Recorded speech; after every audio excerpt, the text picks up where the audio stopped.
let's talk about these NWSL semifinals because they are here. They're going to be kicking off on October the 23rd, Sunday, fun day. Let's start with Portland Thorns FC versus San Diego Wave FC. These are all hosted on the West Coast. We've got Pacific Northwest semifinals. This one's going to be held at Providence Park. It's going to kick off at 5 p.m. Eastern. You can catch all the action on CBS Sports. Let's dive right in. San Diego Wave FC, the team that we've got a little bit more film on in this postseason, right? They punched their ticket to the semifinal with a 2-1 win over Chicago Red Stars. Extra time in that one. They needed to settle things out with a little bit of overtime, and it was thrilling, right? We love chaos in the NWSL.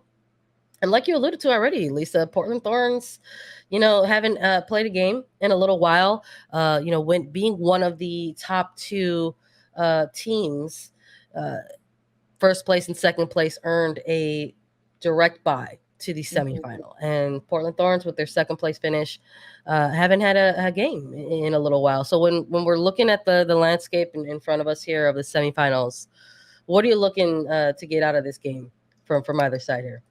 Yeah, I think starting with like the series history between these two sides, San Diego and Portland, it's always good to kind of reflect on that because as you mentioned, San Diego, they're coming off of that big overtime win, which I think tells a lot about the character of this San Diego side because this was a team that went down in this match against Chicago, and at the half they were losing. It was 1-0. And they ended up getting the equalizer late in the second half, just past the hour mark, and then taking it into extra time. And of course, Alex Morgan scores the game winner. But before that point, San Diego had not been losing. When they were behind at the half during the regular season, they had never won a game. So that was the first time that they walked into a locker room down a goal that they ended up turning it around, getting the equalizer, and then ultimately getting the game winner. I think that's like pretty telling about this San Diego Wave side and how much they've come through this year and the adversity that they've pushed through, being the expansion side, dealing with a lot of injuries, players coming in and out. The mistake by Sheridan to give up the goal early in that match against Chicago, I think that was just like a lot of character building on the San Diego side. So when you look at like how these two teams have played, they're both on the West Coast, so they played in Challenge Cup together.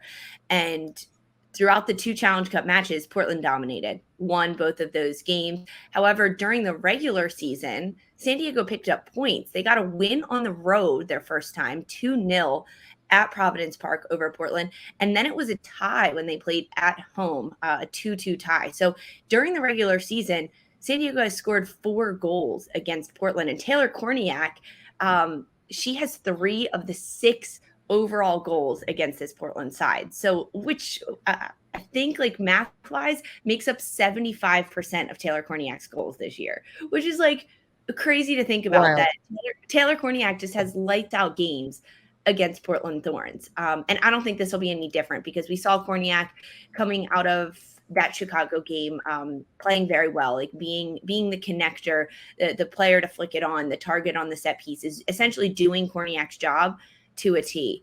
Dealing with a bit of an injury and ended up playing significant minutes in that match. So I'm not sure how intense their training was this week, but I hope it did a lot of mental work, right? Like film watching, like sitting and talking about tactics, like resting and rehabbing bodies and things like that. And because Portland has had so much time to rest, right? Their last match was October 1st against Gotham. That was the match that Portland could have won the Shield. All they had to do was get 3 points off Gotham, and they were walking away the Shield winners in the NWSL, but they don't end up doing that. That's a 3-3 draw against Gotham. That match was crazy. I will never forget that match because it was so back and forth between those two sides. But you have to look at the personnel for Portland and who they've got, because they've got Bella Bigsby in goal. She's got 9 shutouts on the year. You look up top, Sophia Smith is just on fire. 14 goals during the regular season, 10 goals at the international level. So those are double-digit goals in one calendar year for a player. She now joins the likes of Abby Wambach, Sydney Leroux, Kristen Press on that milestone of double-digit goals for both club and country in one calendar year. And Sophia Smith is not slowing down anytime soon. I think that Kaylin Sheridan is going to have a lot of work to do. Naomi Girma against Smith. I love that Stanford battle. They know each other very, very well. Center back for San Diego against Portland's forward Smith. That's really a big battle and a big matchup that I'm looking to see how Girma handles that, with Hina Sugita coming in off the wide areas and floating centrally, and really how San Diego defensively picks up all of Portland's pieces going forward, because we know what San Diego does with the ball, right? They go long, they look to find Korniak, they look to find Morgan, get on the back foot. And I mean, Portland's got an incredible defense, right? Like, you look at someone like Kelly Hubley alongside Becky Sauerbrunn, like, these are players that understand how to go up against an Alex Morgan. I mean, Kelly Hubley can match Morgan pace for pace, stride for stride. And Sauerbrunn just knows her so well. She knows how to bump her off, where her movements are going to be. This match is probably one of the better ones of this weekend, of the two that we're going to talk about. This one is a really big battle for me. Yeah, I like the concept, right, of number 2 going up against number 3 in a semifinal. I think there's enough between these two teams to sort of go back and look at in film and sort of see the difference between the games, right? Challenge Cup games are going to look and feel much different than the matches that took place in the regular season. And there's something about familiarity, right, or a level of familiarity between two teams going head to head in a playoff, like, elimination on the line type of battle. And I think it's going to set the scene, quite frankly, for a pretty fun game. I mean, I think we were anticipating that in something like, Houston versus Kansas City, and it absolutely delivered. That one in itself was a thriller, and that was a quarterfinal. Now we're going to have another match here that sort of has that added layer of familiarity between both teams. It's going to be their fifth time going head to head in 2022, and I'm also sort of really looking forward to the sort of the head coaching battle between these two. Look, we have to talk about it a little bit. We did an episode talking about the end of the year awards, and quite frankly, Rhea Wilkinson had a case to sort of be amongst that trio of finalists for the head coach of the year. You're talking about coming in to a Portland Thorns, he being tasked with sort of continuing to have success on the pitch, and doing it in a way in which we saw this Portland Thorn teams play multiple formations. We saw a Rookie of the Year candidate be slotted into defensive mid and excel in this role, right? And Sam Coffey.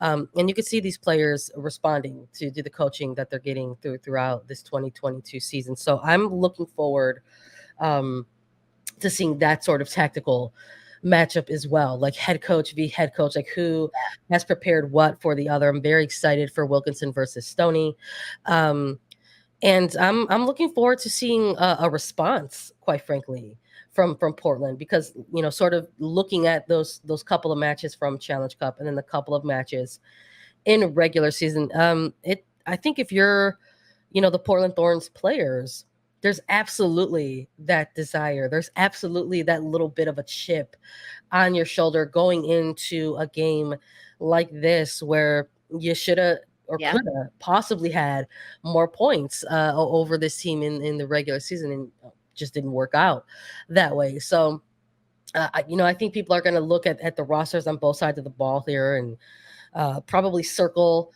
the big names, big players, and expect to big players have a big name. But for the San Diego Wave side of things, I think you have to look at the match that they're just coming out of, and all of the build up to that match, perhaps looking back in the build up to the quarterfinal, a bit of gamesmanship by Stoney around players like Alex Morgan and Taylor Korniak in terms of their, I believe the quote was that they were very seriously injured, and then these two players went out and they played 90 minutes plus extra time, right? Morgan getting the game winner.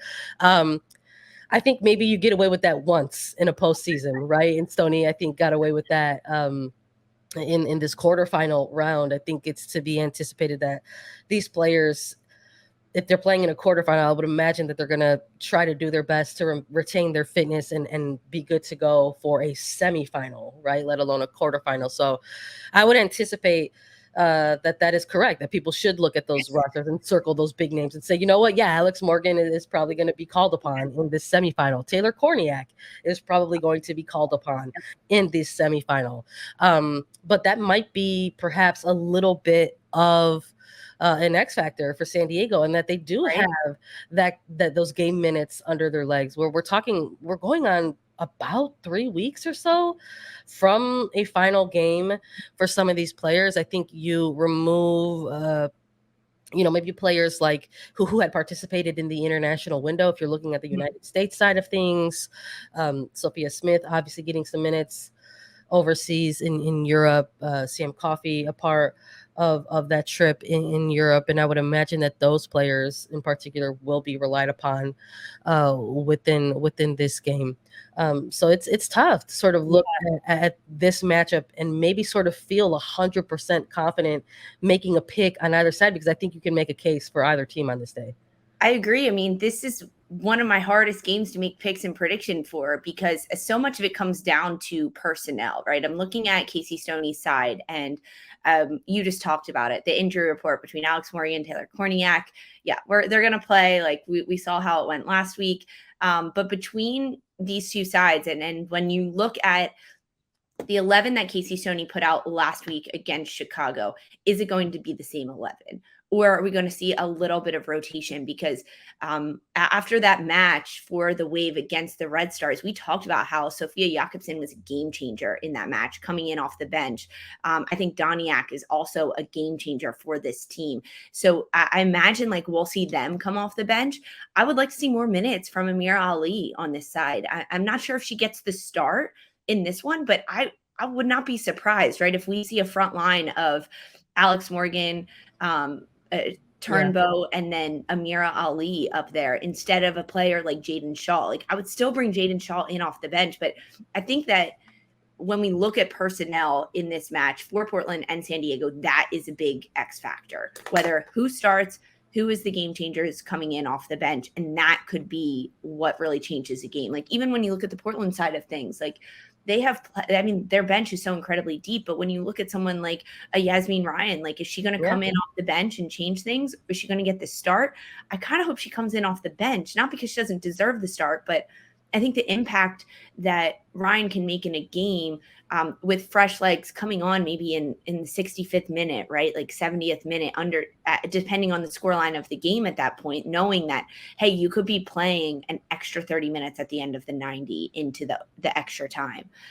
So I think like once we see the starting lineup for San Diego, I will have a more confident pick and prediction as to who's going to win it. But hey, we're recording this Thursday morning. We don't have starting lineups now. Sandra. No, we don't have availability reports. We're doing this a little bit before we get any of that stuff. But I think you make a really great point about sort of looking at the two benches of these teams, because I think that's another kind of storyline going into this one, that I think you're looking at these two teams and they have an argument for probably some of the more deeper benches across the league. It's two teams that the head coaches can look to and sort of have those game changers, like you said, and sort of, have an impact in the game, depending on a certain phase of the game. So I think that's why going into this, I am really looking at that kind of, head to head in terms of the coaches, like which coach and when is going to make those adjustments. When are they going to do that? What phase of the game or what area of the game are they going to make those adjustments? If they make those adjustments, who's going to maybe, crack first? Sometimes there's a little bit of that energy and mentality around it too. Like sometimes, the head coach who makes that first substitution might be showing a hand a little bit. Could be perceived as a moment of weakness. Like, listen, I have to make a change because, what the game plan that we had going into this game is clearly not working. I've got to make, an impact. And that could sort of fire up the other side and say, all right, well, we're doing the right thing. So I'm very, very curious to see that as well. I think you mentioned a lot of great players there on both sides of the pitch. I'm with you. Again, we're doing this before availability reports. Is somebody like a Katie Johnson miraculously going to be available for San Diego? There's a number of players. Johnson's a huge impact player for Casey Stoney. Yeah, there's a number of players I think that we can go through and sort of see, like, and sort of go through and say, hey, like this person can provide this off the bench or so on and so forth. I know we don't have those availability reports in front of us. And we don't, obviously that means we don't have those lineups either to help us make the concrete pit. But I'm going to ask you this, because we were talking about this in the last preview, and I sort of brought up, I was like, listen, I think if player A and player B, is unavailable, and someone, I think I said Korniak's not available, but Gautrat starts, I think the Red Stars have a good shot, right? And they did for about 45 minutes or so of that quarterfinal. Is there a player that you're looking at on either side of the pitch that if they're good to go come Sunday, you feel like their team has a really good chance? I mean, that's a tricky question because I don't think either of these sides is dealing with any like injuries that are so detrimental, right? Like when you look at the Portland side and who they've got, like they've got their heavy hitters ready to go. And same as San Diego. I mean, Alex Morgan maybe like shouldn't be playing 90, but like, she's going to at this point. Even a Taylor Korniak, like we won't see Abby Dahlkemper. I think it's mentally. I think it comes down to a little bit more than physically, because Kaylin Sheridan, goalkeeper for San Diego, she messed up mentally last week against Chicago. That was a mistake on her part that led to Chicago's goal. And we saw her turn it around that game. And I think it helps when your forwards are like, nope, let's get a goal. Let's get the equalizer. Let's turn this around. It gives you as a goalkeeper a bit more confidence. But if whoever makes the first mistake, there will be mistakes made throughout this match, Portland and San Diego. Whoever makes a mistake and can't recover from that mistake, that's the team that will lose, hands down. That's what it's going to come down to. So when I look at these sides, making a pick and a prediction between San Diego and Portland, this is incredibly, incredibly difficult for me. I'm going to start broad and then get more narrow here. I think we're going to get goals from each side. Okay. Whether it's 2-1, I would love to see like a 3-2 game. I just think I think we could, honestly. Last time they played, it was 2-2. And defensively, both of these sides are incredibly sound, but offensively, they love a tight defense against their opponent and unlocking that. But I think that Portland could get the upper hand over San Diego. I mean, the San Diego side surprises me week in and week out, and I've been so impressed with them all season. But I don't know if the magic's going to run out.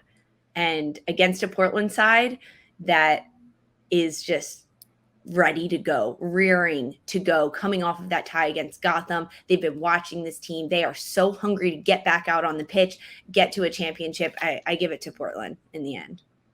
Listen, I'm with you 100%. I think that sometimes storylines have an ending, and I think that it's potentially going to be time for San Diego's 2022 to come to a magnificent conclusion. What a journey. I really am going with Portland Thorns in this one. I'm looking at this Thorns side in terms of coming off of this quarterfinal for San Diego. Look, I think you saw a Chicago Red Stars team kind of put together a little bit of a blueprint in that early 45 minutes to go ahead and try to rattle a San Diego Wave FC side. And I think that there's some footage there to go back and look at and try to capitalize on certain moments and areas to sort of get that breakthrough. And if you're Portland Thorns, you're looking at quarterfinal matches, or if you're even looking back to your footage in those previous matches against San Diego, there are tons of areas there in which you can make some adjustments and go ahead and get that breakthrough. I don't anticipate somebody like a Sophia Smith coming back and making her return from an international window that she just had and sort of lose a step. If anything, I would anticipate that what she learned over in those two matches in Europe, she's bringing back to a semifinal. And I anticipate we'll get a bit of a good showing for Smith and this Portland Thorns side. So I'm also going with Portland in this one. I'm with you. I would also love to see goals. I think both of these teams have enough in there to sort of produce, some exciting goals, right? And we've seen San Diego on the end of some higher score lines this year. So I'm anticipating what's hopefully going to be a great environment for the semifinal. Participation from Portland soccer community, and seeing two teams with having that familiarity between each other produce an exciting semifinal. But I think when it comes down to it, Portland has that good mix of experience. They have that good mix of youth. They have the ability to change up and shift their tactics. Wilkinson has been doing a very, very good job of that this year, and I think it's going to come together in this semifinal, and I think Portland's going to get the win. I like that we're both going the same way here on this one. And as we look at this San Diego Portland match, same rules apply for the quarterfinal in terms of extra time and rules. So at the end of regulation, if the game is tied, it will go into extra time. That's 2 15-minute periods. Can you imagine? No golden goal at this point, and then penalties if needed at the end of that. Only one match has gone into extra time so far. That doesn't include stoppage time, but that was the San Diego Chicago Red Stars match, and in those 100th minute or so, Alex Morgan ends up getting the goal. It did not go to penalty kicks. There's no yellow card accumulation. The substitution rules are the same as the quarterfinals, meaning that throughout regulation, 5 subs per team with 3 substitute windows. And then if the team goes into extra time, each team gets 1 more sub and 1 more substitute window that adds on to what they had from regulation. So the same rules apply from quarterfinals to semifinal. Just wanted to give everyone a bit of a refresher.